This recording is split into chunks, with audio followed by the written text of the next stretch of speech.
আসসালামু আলাইকুম। আশা করছি সবাই খুব ভালো আছেন। আলহামদুলিল্লাহ আমিও খুব ভালো আছি। তো আম্মুর সাথে শপিংয়ের চতুর্থ পর্ব এটা। যারা আগের ভিডিওগুলো দেখেছেন আপনাদেরকে অসংখ্য ধন্যবাদ। আশা করছি এই ভিডিওটা আপনারা না টেনে দেখবেন এবং আমার এই ছোট জার্নিতে আমার সাথেই থাকবেন। আমাদের কাজ সম্পন্ন হয়ে গিয়েছে রিয়াজউদ্দিন বাজারে। তো এরপর আমরা চট্টগ্রাম রাইফেল ক্লাবের উদ্দেশ্যে রওনা দিয়েছি। চট্টগ্রাম রাইফেল ক্লাব মোটামুটি এখান থেকে কাছে হলো। আমরা যেহেতু অনেকগুলো ব্যাগ বহন করছিলাম, অনেকগুলো ভারী জিনিসপত্র হাতে ছিল, তাই জন্য রিক্সা নিয়ে নিয়েছি। আর একেবারেই 5 মিনিটের মধ্যেই কিন্তু চট্টগ্রাম রাইফেল ক্লাবে পৌঁছে গিয়েছি। চট্টগ্রাম রাইফেল ক্লাব মূলত ইলেকট্রনিক্স জিনিসপত্রের জন্য চট্টগ্রামের বিখ্যাত। এখানে কিন্তু অনেক ভালো ভালো জিনিসের সাথে নিম্নমানের জিনিসও কিন্তু রয়েছে। তবে যে চিনতে পারবে, অর্থাৎ ইলেকট্রনিক্স জিনিস সম্পর্কে যার আইডিয়া ভালো, সে কিন্তু এখান থেকে ভালো জিনিসটা খুঁজে নিতে পারবে। প্রথমে আমরা একটা ফ্যানের দোকানে গিয়েছি, ফ্যান সহ সেখানে লাইটও ছিল। তো আমি একটু ভিডিও করে নিচ্ছিলাম কী কী ফ্যান রয়েছে সেগুলো। দেখতে পেলাম অনেক ধরনের ফ্যানই কিন্তু বর্তমানে রয়েছে। এর মধ্যে ক্যাবি ফ্যান, যেটা অনেক আগের একটা স্বনামধন্য ফ্যান, সেটাও কিন্তু এখনও বাজারে রয়েছে। যদিও এখান থেকে আম্মু কেনে নি। এরপর আমরা আরেকটা দোকানে চলে যাই, সেটাও কিন্তু এখানের কাছেই ছিল, তাই জন্য হেঁটেই চলে গেলাম। তো এই দোকান থেকেই কিন্তু আমরা ফ্যান কিনেছি। আর এরপর একটা প্লেট বলে জিনিসটাকে, সেটাও কিনলাম। এটা বিল্ডিংয়ের কাজে ব্যবহৃত হয়, বিল্ডিংয়ে লাগানো হয়। এই প্লেটের নামটা আসলে আমার সঠিক জানা নাই। তো আমরা এখান থেকে ফ্যান নিয়েছি সেটা হচ্ছে বিআরবি ফ্যান। আর প্লেট যেটা নিয়েছি সেটা হচ্ছে এই প্লেটটা। তো আঙ্কেল এর ফাঁকে কিন্তু আমাদেরকে চা দিয়ে আপ্যায়ন করেছিল, সেটা আমি ভিডিও করিনি। আর তো গাড়িতে উঠে গেলাম আমাদের ফ্যান নিয়ে আর প্লেটটা নিয়ে। আর দেখতেই পাচ্ছেন গিয়েছিলাম কেমন অবস্থায় আর ফিরছি কেমন অবস্থায়, পুরাই বিধ্বস্ত চেহারা। আর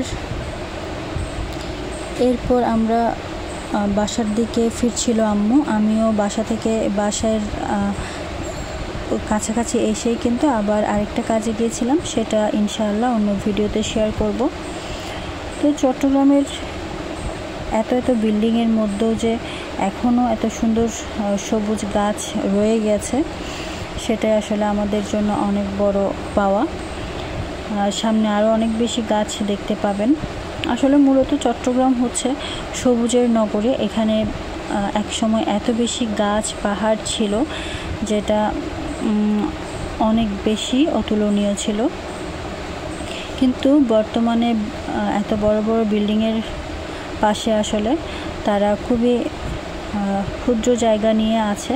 তারপর অনেক জায়গায় কিন্তু প্রচুর গাছ এখনও দেখতে পাওয়া যায়। এই জায়গাটা হচ্ছে তেমন একটা জায়গা।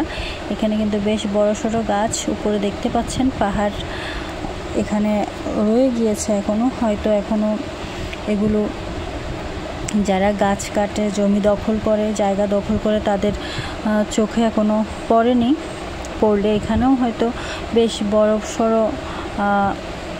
অনেক তালা বিশিষ্ট বিল্ডিং হয়ে যাবে খুব শীঘ্রই। তারপরেও চাইবো সবুজে আচ্ছাদিত থাকুক আমাদের সুন্দর চট্টগ্রাম। আর আমরা কিন্তু বাসার এখনও বেশ খানিকটা দূরেই অবস্থান করছি। সাথে কিন্তু মোটামুটি জ্যাম কম থাকায় কষ্টটা একটু কম লেগেছে। এই জায়গাটা মোটামুটি চট্টগ্রামের পরিচ্ছন্ন জায়গাগুলোর একটি, যদিও খুব একটা কিন্তু পরিচ্ছন্ন এখন চট্টগ্রাম নগরী নেই। তারপরে এখানে মোটামুটি কিছুটা হলেও পরিষ্কার পরিচ্ছন্ন অবস্থায় দেখতে পাওয়া যায় চট্টগ্রাম নগরীকে। আর এই জায়গাটা হচ্ছে আমার অনেক প্রিয় একটা জায়গা। এখানে ছোটোবেলা থেকেই আমি মোটামুটি যেমন পাহাড় দেখে আসছি, এখনও ঠিক একই পাহাড়ই বর্তমান। এটা বাসার খুব কাছের একটা জায়গা। তো আমরা একটু পরে কিন্তু আমাদের বাসার গলিতে ঢুকে পড়ব সিএনজি সহ। আজকে এইদিকেই কিন্তু সিএনজিওয়ালা মামা গাড়িটা ঢুকিয়ে দিলেন, কেননা বাইরের প্রচুর জ্যাম ছিল, ওদিকে গেলে অনেক বেশি, অর্থাৎ মেন রোড দিয়ে গেলে অনেক বেশি জ্যামে পড়তে হতো, তাই ওনার এই শর্টকাট ওয়ে অবলম্বন করা।